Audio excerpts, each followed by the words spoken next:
All right. So what I wanted to do is just create a video on the new FLI report and just walk everybody through it so you understand exactly what all the numbers on this report mean. So down at the bottom, you'll see there's a number of tabs.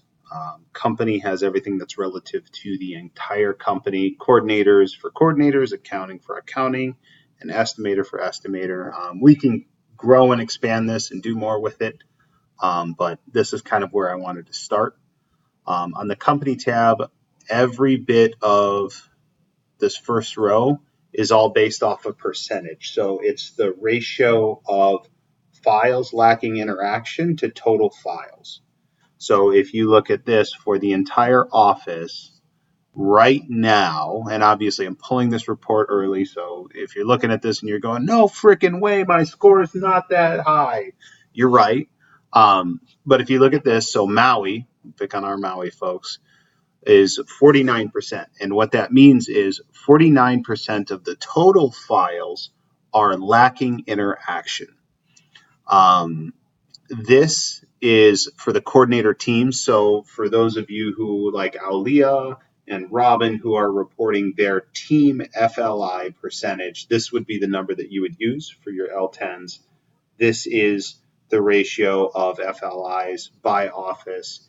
And what I did for the coordinators is it's lacking interaction if it hasn't been touched in the past week, and it's an AR file that is previous to 45 days. So everything that's over 45 days goes with our accounting team right here.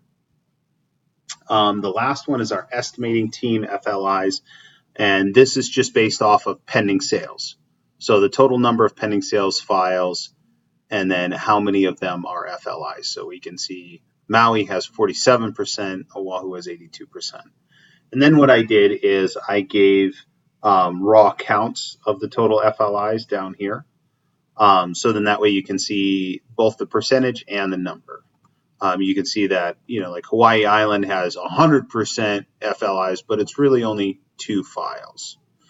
And any number of these you can click on. So if you wanted to see all the FLIs for the Maui office, you want to see there's 155. How could there possibly be? If you just double click on it, it'll bring up a table that lists all the files that are lacking interaction.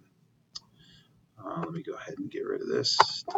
And that's true of any number in this entire spreadsheet. Any of these numbers, you can double click on them and they will give you the data that makes up that number. So if we go to the coordinators tab, same thing, you can see it broken down by individual. So if I look at, I'm going to pick on, who's safe to pick on? I'm going to pick on Alia. I can see right now, obviously, like I said, we pulled the data early in the week. Alia's FLI rate is 50%, which means that for every 2 files she has assigned to her, one of them is lacking interaction. And then down here, just like I gave percentages and then counts on the previous one, here's the count of FLIs by status. And I did this so then that way if, like I'm Aulia and I say, okay, my FLI rate's 50%, where are my FLIs? I can say, wow, okay, 25% or 25 of my FLIs are in accounts receivable. That's my biggest number. Maybe I'll start there and try and work those down. And then this is the same table, except for its total files. So not FLIs, but the total count of files by coordinator by status. So I can dig in here and I can see like, oh, wow, like Emily has 351 files. That's a lot of files. We can use this to go ahead and make sure the distribution of files between coordinators is fair and accurate. We can see that we've got some pretty high pending sales numbers for our Oahu coordinators. I know that's something that you guys are working on right now, but it just gives us a little bit of a lens into the data. If you're in accounting, you can see same thing, your percentage, total count, and then the total files by status, by job status.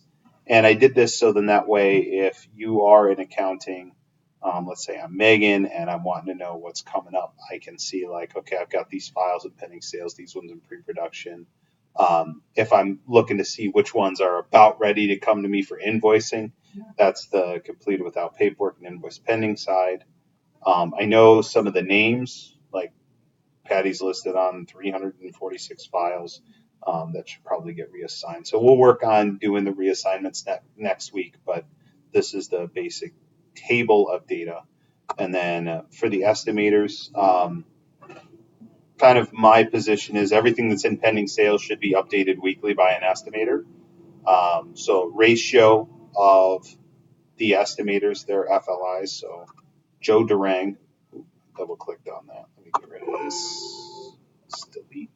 I can see that Joe Durang has 50% FLI average. So 1 in 2 of his files that are in pending sales have been interacted with. You can see, and so like if I'm Crystal to pick on you, and I'm like, I've got 13 files that are lacking interaction, I can just double click on that number and I get the list.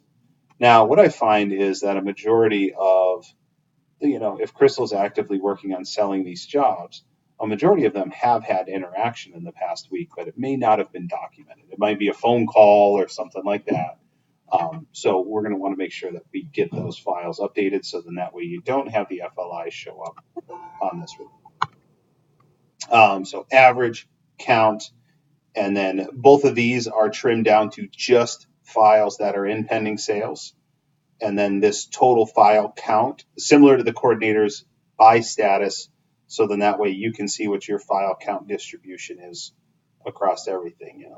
If I'm Dustin, I'm like, oh my gosh, I've got 231 files. Where are they all? I can see that, okay, there's 82 of them in accounts receivable, but there's 111 of them in pending sales. Which ones of these could I go out and sell today? This might be a good list for you to go do your sales activities as an estimator. So that's the FLI report. And then there is this last little data tab. This just has all this chunky data that drives all this information. So you can kind of ignore the data tab. But feel free, go ahead, dig through this. If you have questions, ask. Double click on things. A lot of the times, if you double click on a screen and you've got a table and you're wondering where that is in Dash, there's a way to get that information in Dash. Don't hesitate to ask. And thank you guys for letting me experiment and play a little bit with this. I know it's a little rough. We'll continue to get it tighter, but I wanted to get it out with just the revision of the compliance tasks and everything. We're going to be focusing on FLIs quite a bit coming up. Thank you guys. Have a great day.